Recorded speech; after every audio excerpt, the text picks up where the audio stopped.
No, at the end of the day, he's going for the yellow jersey, and that's what professional sport's all about in cycling. You have to ride for time, and Sagan lost some time yesterday, and he's going to be rewarded today with a stage win. Well, fabulous pictures on the descent, and a fabulous job that Damiano Cunego has done here. And here he goes, Sagan is just going to wind him up, take him on the inside. Oh dear, just a little switchback here. It is winding in with 125 metres to go here. It's going to be Sagan that takes the stage, but the man who takes the honours, essentially, is... And who's to say Sagan won't produce a baby, take my hand now. Remember when we used to say now. Of the Swiss, right, and everyone wants to win this prologue here in Lugano. Can he quiet the Swiss crowd? 9:37 through that corner. No 4:7.61 to beat. Sagan blitzes the time.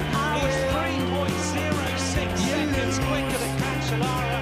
It's only again. No, it's Marcus Burkhardt on the far right-hand side. Decided to go really close yesterday, and Peter Sagan thinks, aye, here comes the train again, and Burkhardt is going to drive for the line. Sagan's not even trying at the moment, looking over his shoulder to see where it is. Burkhardt's really going. Rojas gets into his wheel. Whoa! Frere almost colliding with the Heinrich then, and sits up completely. Sagan has gone. It's going to be another one for Peter Sagan. No effort spared by everybody else. Come on, baby, take my hand now. Remember when we used to say now. Get 20-30 metres like that, because all of a sudden he's just gone. We saw that in Fiddlegate earlier on this year. Yeah. Well, Ricos decided to go with him.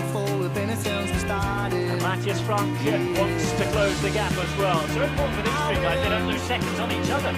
Yeah, it certainly is, and it looks like Frank is actually hurting quite a bit. 500 metres to go here now. Rui Costa has a goal. So here comes Rui Costa on the right side. He is wearing the soft blue jersey of Movistar. On his wheel, big favourite still, Peter Sagan. We wait for the real sprint to be launched. 300 metres to go. Kreuziger behind, Costa out in front, and Sagan is about to go and launch himself. Here comes Peter Sagan. I can almost guarantee that nobody will be able to live with him. Sagan out in front, Costa behind, and it will be the Slovakian Sagan, just as he did last year. Bennett is on his wheel. And Monza has to take it up very early on as well. It's got another teammate coming up. Is that Caruso maybe? Certainly is Damiano Caruso. Perhaps the only one looking down the list who would have survived that climb, I think. I don't usually see him in sprint trains or anything like that, but it's who's there and who can do it. Still going up here, got to go over the motorway now. Probably over the train tracks. Saxo Bank thinking, Nicholas Roach taking things up at the front. Yeah, that is Daniele Benatti in there. Well, I'd have to take a double take and point to the monitor there. Well, that makes it very interesting indeed. No wonder Roach has gone to the front. Sagan finally has something to think about now. And that's why Nico Roach is not putting himself on the front. He looks like he's working for Peter Sagan and Cannondale, but he's actually trying to just string it out, make sure that Benatti can stay on Sagan's wheel without any problems. 1 kilometre to go. Under the Flamme Rouge, Matthias Frank tries to make sure he himself is nice and safe as they go through. Cameron Meyer is just on his wheel. Here comes Philippe Gilbert making his way to the front as well. Benatti, the number 1, 2, 3, right on the wheel of Peter Sagan. TJ Van Gogh in the meantime comes round and tries to escort both Philippe Gilbert and Matthias Frank into the right position. Scarponi is there as well, remember. He comes around on the left-hand side. Meyer making sure he's at the front. Here comes the big right turn. Headwind time now, and 500 metres to go with BMC and TJ Van Gogh leading it up. Matthias Frank coming out on the left-hand side, trying to lead out Philippe Gilbert perhaps. Let's go. Sagan waits, as does Benatti. Headwind, remember, on the sprint. 300 metres to go.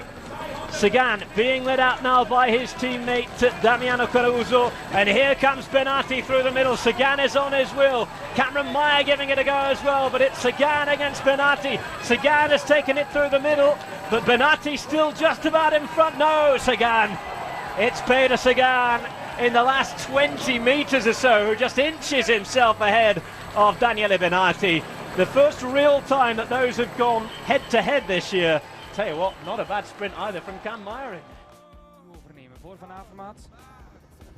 En dan gaan ze bij Katusha die sprint verstoren voor Moreno. Sagan aan het kwakken met Trentin. Laatste kilometer in deze vierde rit. Sprint wordt aangetrokken door Impi. En dan hebben we Van Avermaet. Die zit al snel in tweede positie. Van Avermaet die vaak vroeg aangaat. En nu lijkt dat opnieuw te gaan gebeuren. Van Avermaet en dan man van Katusha die erbij zit.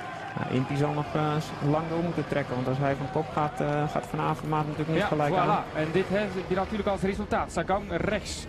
Die zit Sagan die nu in het wiel zit van Avermaet en nog eens doortrekken, Impi. Ja, dat is goed. Dat is heel belangrijk. Stuyven die zit aan het wiel van Sagan, die zit aan het goede wiel. En hij moet nu opnieuw komen en dan moet Van Avermaet van kop af gaan reguleren. Dat is niet goed voor Greg. Hij moet dan bijna aangaan op 500 meter. Dan komen ze van achteruit. Van achteruit van de Lotto Nel Jumbo met een valpartij inderdaad. En Trentin die gaat nu rechts aanzetten. En links iemand van Lotto Nel Jumbo die aangaat op 400 meter van de streep. Van Avermaet die eigenlijk op die manier zijn sprint al aan het verliezen is. Ja, die zit al zo lang Sagan op die kop. komt links. Sagan die gaat nu komen met Michael Matthews. Centraal Jasper Stuyven. Rechts Greg Van Avermaet. Die gaat zijn versnelling nu plaatsen. Maar Sagan tegen Matthews en Van Avermaet. Sagan nog altijd aan de leiding met 150 meter te gaan. Nu komt Matthews eruit. Sagan tegen Michael Matthews. Het wordt een prangende sprint, want Matthews is er nog niet over. Nu wel. Michael Matthews gaat deze etappe winnen in de Ronde van Zwitserland. Alsjeblieft, Matthews rond het schitterende werk. Go for the line. They've got Matthews in perfect position, but being stalked by Peter Sagan as they come through the final couple of turns. They pick up the cameras with 500 meters to go, and Michael Matthews in perfect position, but so too is Peter Sagan. Who's going to fire first? Gaviria is there, and has Jürgen Rollins made a split here? That could be very significant. I think he could well have done. Who is this on the front as the Zorica Green Edge into the final 300 meters? Going for the line. Here comes Sagan. He fires first. Matthews is blocked out, and Sagan has the advantage. Gaviria Straight out, then let's do our very best to fake it.